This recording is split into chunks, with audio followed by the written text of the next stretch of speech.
This was beautiful basketball. One of the best defensive teams in the tournament versus one of the best offensive teams in the tournament. Florida, a 30-win team. The Cougars on a 17-game win streak. Number one teams in the Final Four and in the championship, battling out to see who's win. And then when you look at transfers, Elijah Martin, FAU, was a part of that Cinderella run back a few years back.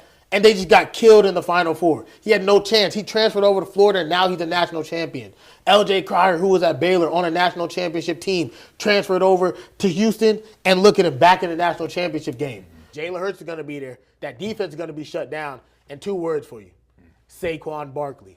The Washington Commanders have no answer for Saquon Barkley. I can tell you that. They may stack the box. They may do this. Saquon Barkley is going to go get 150. Book it. He had 348 total yards and 4 touchdowns in the 2 games against the Commanders this year. The Commanders gave up the 3rd most rushing yards all season. All the numbers equals up to he's a great hitter. Power, getting on base all the time. He's leading the team in OPS.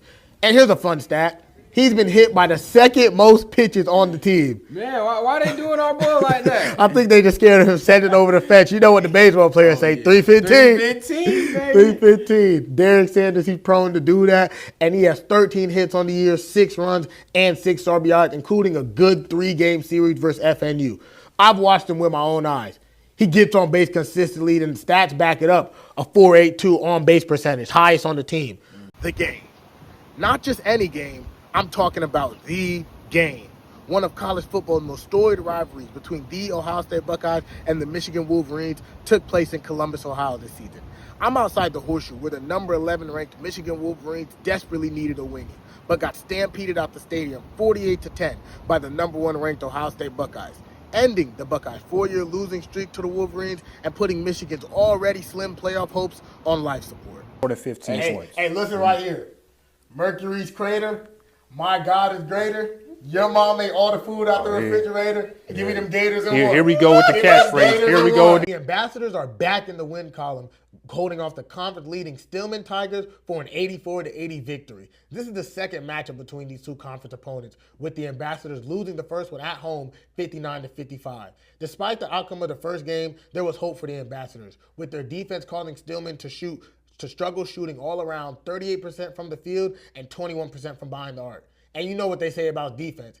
Defense travels. Yep. And the Ambassadors went down to Stillman and brought suitcases full of it, causing the poor shooting from the Tigers to continue in this matchup, with them shooting 35% from the field and 26% from behind the arc. It doesn't matter who it is, Auburn, Alabama, St. John's, Arkansas, Florida, is going to win the national championship. Coming in at a very close 2 is freshman basketball star Sanaya Keys. She has been so dominant all year, averaging 18 points, 12 rebounds, and only having 2 games all year with less than 10 points. In a rematch versus the Wilberforce Bulldogs, Keys finished with 27 points and 14 rebounds on 12 for 16 shooting. She had a rough shooting night the first go-around versus Wilberforce, but she made sure her presence was felt in this rematch. However, the Lady A's could not complete the season sweep versus the Bulldogs, losing 77-72. Sanaya Keys was great. When you look at teams who have been in the midst of long rebuilds, like the Detroit Lions, the Detroit Pistons, the Cleveland Browns, the Charlotte Hornets, just to name a few, rarely do fans and outsiders in the moment see the light at the end of the tunnel. Rarely do they see the team beginning to turn the page. But right now, right here, I believe that we're beginning to see Oakwood turn the page right now in front of our eyes. And when you look at the additions of Jordan Bell transfer, Jamarcus Alexander, Jordan Green, who joined the team in the second half of the season, they've really helped elevate the team's play, and we see it now as they begin to get more wins.